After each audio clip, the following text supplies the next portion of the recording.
Alright, how you doing? Today I'm going to be showing you guys my zombie deck profile for basically just 2017 since we haven't gotten a ban list yet.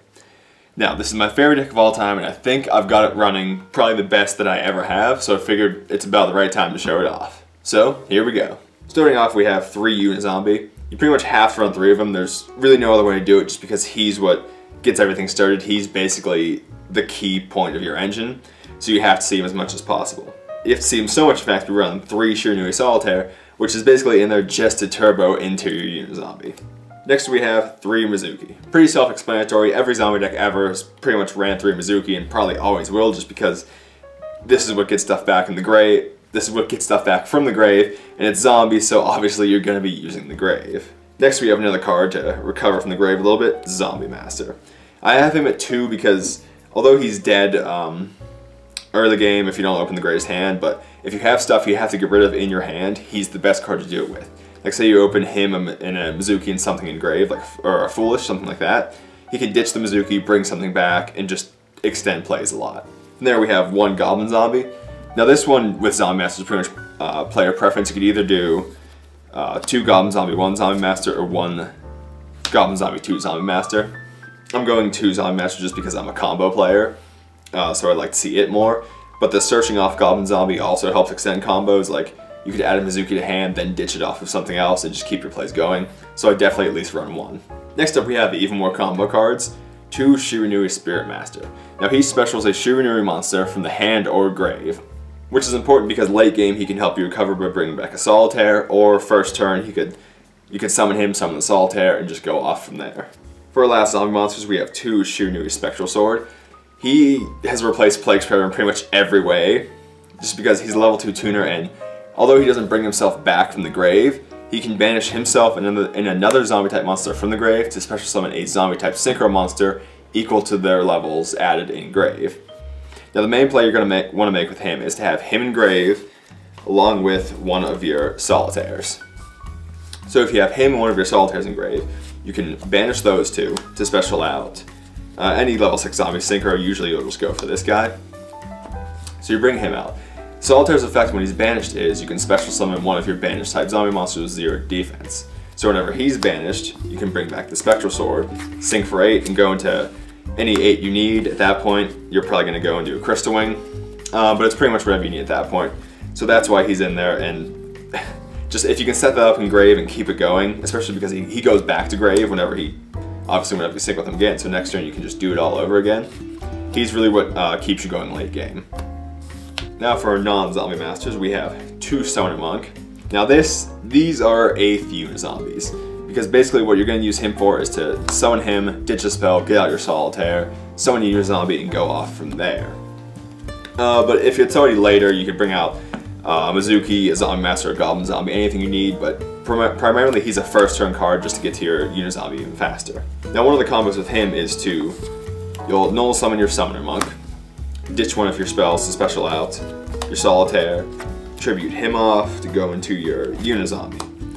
Now from here you'll have a Solitaire in grave along with these 2 on field. So if you send a Mizuki, you're really not getting anything more that turn. So the best thing to do usually there is to send a Spectral Sword to grave, so you can have your level 8 synchro this turn, and then next turn have your Crystal Wing play ready in grave. We just have a few more non-zombies here. We have 2 Trick Loungers because he works well off of discards, and you have 5 or so discard cards in the deck. So him and Unizombie in hand is an instant level 8 synchro. And also we do run Brilliant Fusion, so we have him and 1 Gemini Sapphire. The reason we run Sapphire is because I'm cheap and didn't feel like getting a Garnet, so I went with the $1 Sapphire instead, but this is whatever Gemini you want to run. You could also run 2, so just in case you see it, your Brilliant Fusion is still alive, but I just wanted the extra space, so I'm risking with just the 1 and hoping I don't draw it. Moving on to the spells, we have 2 Book of Life, which is just a monster reborn for zombies, except it also banishes 1 from your opponent's grave. The only problem is it's not live if you go first, because your opponent's not going to have anything in grave unless they max see you or Ghost Ogre you or something. So you really don't want to see it first turn, but late game, this can really save you. Next we have 1 Instant Fusion, just because Norden, it's too strong not to play pretty much. I still only play 1 though because I just wanted the space for some other stuff. Next we have 1 Foolish, send a Mizuki to grave, send pretty much whatever you want to the grave. This is zombies, so you gotta have that Foolish. 1 Raigeki, because board wipes are amazing right now, we all know that. I mean, people are maining my body as a shield, so that just shows you how good board wipes are right now. We also have 2 DDR. Now DDR is a card that lets you discard 1 card from your hand to special summon a banished zombie type monster. So this obviously works well with Shiranuis and anything like that, but there's one thing I end up doing with this a lot, which is, say you have a DDR in hand, along with a Mizuki in hand, and 1 Mizuki banished, and whatever else you have on field. So my favorite thing to do is usually to drop the DDR, discard a Mizuki to special back a Mizuki. And from there that gets you more stuff on field to synchro with, and then once you synchro with that, you have 2 Mizukis in grave all over again, which this card just extends plays and lets you combo off so well. I love it. Next we have our 3 Brilliant Fusion, because this is the card that leads you to like 4 synchro turns. At first I didn't want to run it because I like keeping my zombie deck as pure as possible because it's zombies and I really don't want to put anything else in there, but it's just the game's too fast and it's too strong not to play pretty much. Next we have 1 Burial from a different dimension. Just return 3 Mizukis to grave, that's pretty much the main play you're going to do, but you could return anything. Next, one of my new personal favorites, we have Enemy Controller. Now this, I'm not going to lie, I picked it up once I saw it being played at YCS, specifically whenever Jeff Jones played it. But there's some cheeky stuff you can do with this in zombies, like if you have an enemy controller in hand and a Unizombie on field. So you could normal summon a Unizombie and say you don't have any other monsters to bring out, so your play is pretty much dead here. You could use your Unizombie, send a Mizuki to the grave, activate the enemy controller, tribute your Unizombie to take one of their monsters. Preferably you'd be playing against something like ABC and they'd have a Photon Thrasher or something left on field. So you take their monster, banish the Mizuki, special back out the Unizombie, and then sync with their monster you took in the Unizombie. So it gets their monster off field and extends your play. Next up we have 2 Twin Twister. Obviously this deck can handle discards, sometimes this even starts your plays by making your grave live, so it's the best spell and trap removal for this deck. Honorable mentions go to Night Beam for being able to snipe off D-Barrier. Obviously they can chain to it and then chain the D-Barrier, but I still like it. There's just really no room in the deck. From there we have 1 Bottomless and 1 Floodgate, the Trap Hole package, just because I'm running Rafflesia for some more stun in the deck. And even if you don't see Rafflesia, you can still see these, which, I mean, that's never bad. And we have a Mini Solemn Brigade, 1 Warning and 1 Strike. It's just a space thing, and also I only own the 1 Strike, but it still works out fairly well, especially with the trap holes for stun. We have a few honorable mentions. The first one, the only monster, going to Spirit Reaper and Beast of the Pharaoh, actually. Now the main reason you have this in there is because it still lets you make a level 8 synchro play if you open hand with either a Unizombie and a level 3 or a Unizombie and a Mizuki and nothing else. So let's say you open this in hand. You normal summon the Unizombie, ditch the Mizuki, increases level, uses other effect, send the Spirit Reaper, increases level, banish the Mizuki, bring back the Spirit Reaper, and you have a 5 and a 3, so you still have a level 8 synchro play first turn, even if your hand's not that great. Next up we have Zombie World. Obviously the card's amazing. If you have this in the deck, you can Mizuki back a Crystal Wing and insane stuff like that. It's just, pretty much if you want to see it, you're going to be running this in 2 Terraforming, so that's 5 spaces. So if you're not running Brilliant Fusion, you could run this instead. It's just, I like the deck being faster and this slows it down. Although it does solve your main problem, which is you're not going to be able to attack whenever you use Unizombie's effect. So if I had the room, I'd obviously be playing it because it's amazing, but I just don't have the room to play this and keep it as fast as I want it. Next we have Pot of Acquisitiveness. This one is just basically another way to make your Mizukis alive again. The only problem is, I don't know, it's weird. I'd only see this when I have like 1 card banished, and I'd pretty much have to use it, or say I had like a Summoner Monk in hand and I had to ditch this to get my play started. It's just, this card doesn't like me, but obviously there's a few things in the deck you can switch out. So you could say drop like 1 Zombie Master or the Econs, a few of those tech cards like that. Well, Zombie Master's not really tech, but you know what I mean. And add in stuff like this, some of the honorable mentions I'm saying here, which is why I put them in, because I love this deck and obviously everyone's going to have a different way to play it, so I want to show you guys as many of the ways as I can. Next we have Soul Charge. Oh, Soul Charge. I hate this card and really think it should be banned, especially with stuff like Blue Eyes. Because it's amazing. Now, if it's amazing, why am I not playing it? I'm not playing it because I'd only see this card first turn when I had no use for it at all. I'd only see it like if I opened Summoner Monk and no other spells, or had nothing in grave, or only like one card in grave. I would never see it at the right time, which is why I cut it, just because I just didn't see it. It just hates me. That's pretty much why I cut it, but obviously it's an amazing card and it's definitely worth playing. Next we have Allure. Now, whenever Allure went back to 3, I immediately threw 3 Allure in my zombie deck. But the more Shiranui stuff that's coming out and adding Brilliant Fusion and such, I actually only have 8 targets for Allure, because you have your 3 Unit Zombie, 2 Zombie Master, and Goblin Zombie, and 3 Summoner Monk. Obviously it's a good card. It can, as Yu-Gi-Oh players like to say, get you there. I don't know, again, it's one of those cards I'd never see at the right time, and the more and more Shiranuis take prevalence and the more other things get thrown into the deck, the more and more dead this card becomes. So I just had to cut it for more of the stuff like Econ, just more combo extenders. But obviously, again, this is one of the cards that is definitely worth throwing in if you're going to play it differently. Next we have 1 Call of the Mummy. If you're not running Brilliant Fusion, I definitely say run this card, because this lets you special one from hand, then normal summon, and get your combo started off from there. But if you're playing Brilliant Fusion, you obviously have to double summon, and you obviously don't need this. So this is really just in there for if you're not playing Brilliant Fusion.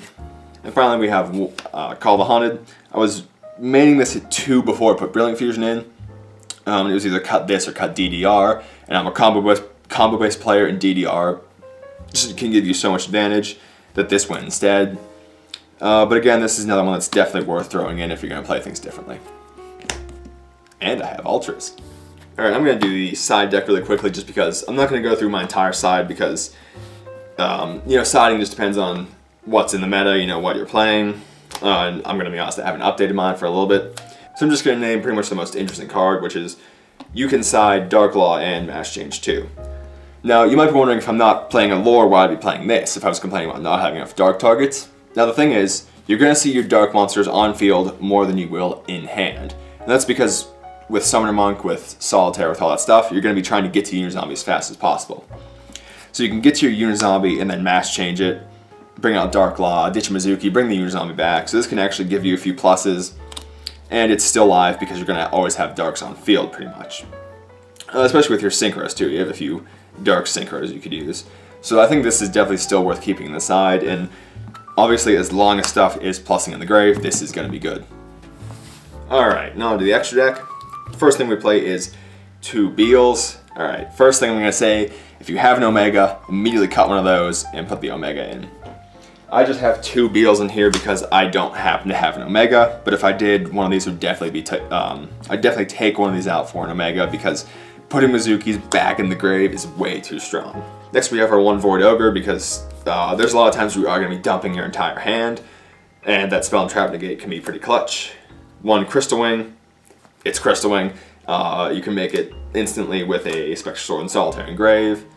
1 Scarlight because this card is insane. You can burn for upwards of 2k and then swing for 3k off of that. This card is stolen so many games. Then we have 1 Shogun Saga because he's a target for your second time you'll be using your Spectral Sword effect. So the first time, you'll obviously bring out your Crystal Wing. Second time, you'll have the Spectral Sword and a level 6 zombie Synchro in grave. So you can use his effect again next turn to bring this guy out, banish one from the grave, and boost up his attack. So it's definitely good, and this helps you get over things like Ultimate Falcon and just stuff like that. Next up we have 1 Scrap Dragon. This card puts in work, especially if you're playing Beals. You can bring out Scrap Dragon, bring out Beals, target Beals, one of their monsters. Your Beals doesn't go, but you still get the pop. And this puts in more work than you'd think it does. So definitely keep it. It also works well with Econ, because if you can't sync with their monster, you could go into a Scrap Dragon if you have something left on field, Econ their monster, then just blow up their monster with your Scrap Dragon and another one of theirs. So you can get rid of 2 cards of theirs. I guess it's still technically a 0 because you're using up an Econ and a monster, but you can still clear 2 of their cards with Econ and Scrap Dragon. Next we have 1 Stardust Dragon. One more main deck. Honorable mention should go to Starlight Road because right now with board wipes and Twin Twisters being a thing, it's going to be live. I was thinking about cutting a Zombie Master down to 1 and running a Starlight Road. I just don't happen to have one right now, but that's definitely something that's worth doing. Alright, that's it for the 8s. For the 7s we have 1 Clearwing Synchro Dragon. I like this because it protects your big boys, which is the whole point of this deck, bringing out your big synchros. And also the guys at my locals have started calling this Tetherwing Synchro Dragon after me because I'm the only person who still plays it. So at this point, if I cut it, I just can't cut it at this point. And we have one Black Rose Moonlight Dragon because it just outs more problems. If you're gonna go into a 7 for control, you have Clearwing. If you're gonna go into a 7 for some power, you have your Moonlight. One honorable mention for the level 7s goes to regular Black Rose Dragon. I just find myself going into 7s less, especially with Brilliant Fusion. So this got cut because I'd be going into these 2 more. But this is obviously especially good because you can bring out a Beals, bring everything back, Black Rose, your Beals stays, and they lose everything. So if you find the room for it, I'd definitely put this back in. For level 6s, we have 2 Shiranui Samurai Saga. This could be any level 6 zombie synchro you want, pretty much. Archfiend Zombie Skull, even like Doom Kaiser, stuff like that. These are just what I have around. And also, whenever he's banished, you can make a monster lose 500 attack. And you're pretty much only going to be going into him off of Spectral Sword, so he's pretty much the most you're going to get off of a banish. For our last synchro, we have another honorable mention, which is Shiranui Sun Saga. The way you're going to mainly go into him is your 3rd Spectral Sword play. So you're going to make your Crystal Wing, you're going to make your Shogun Saga, and then whenever you have your Shogun Saga and your Spectral Sword engraved, you're going to go into Sun Saga. He's pretty good, his effect is pretty good. It could steal a few games, but I just don't find myself actually Spectral Swording that 3rd time very often, so I cut him out. And for our final extra X spots, we have 1 Castel, probably the best rank 4, just to out pretty much whatever you have to.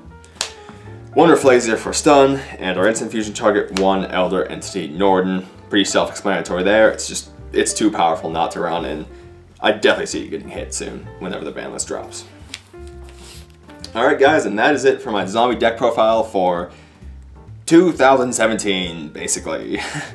Until we get a ban list, it's just going to be 2017 zombies. But anyway, again, I think this is the best I've ever got the deck running, and the strongest I've ever got it to go. In my last build, you'd have a couple 4-turn synchro plays. With Brilliant Fusion, you just get so many more of those. It's very strong. Whenever it goes off, it can overwhelm your opponent. The only problem is, if you use Unizombie's Effect Grave, you can't attack, so this deck doesn't kill very much in 1 turn, but it can definitely overwhelm your opponent, clear the board, and give you advantage. But anyway, hope you guys liked it. If you're looking for some more Yu-Gi-Oh stuff, I have the worst deck of all time series going on right now, where I go on Yu-Gi-Oh Pro and play some of the worst decks of all time and see how bad they can use. So that's things like, recently we just did XYZ, the first episode was Yubel, and it's just some pretty lolzy, interesting duels. So if you want to check that out, definitely appreciate it. I also have a few other deck profiles on here. So far, I'm going to be honest, this is the first serious one, but there's definitely going to be some more serious ones coming out later. And the Zodiac one is one of the favorite things I've made. I just really like it. But anyway, if you guys want to check that stuff out, I'd really appreciate it. And don't forget, get bunny blasted.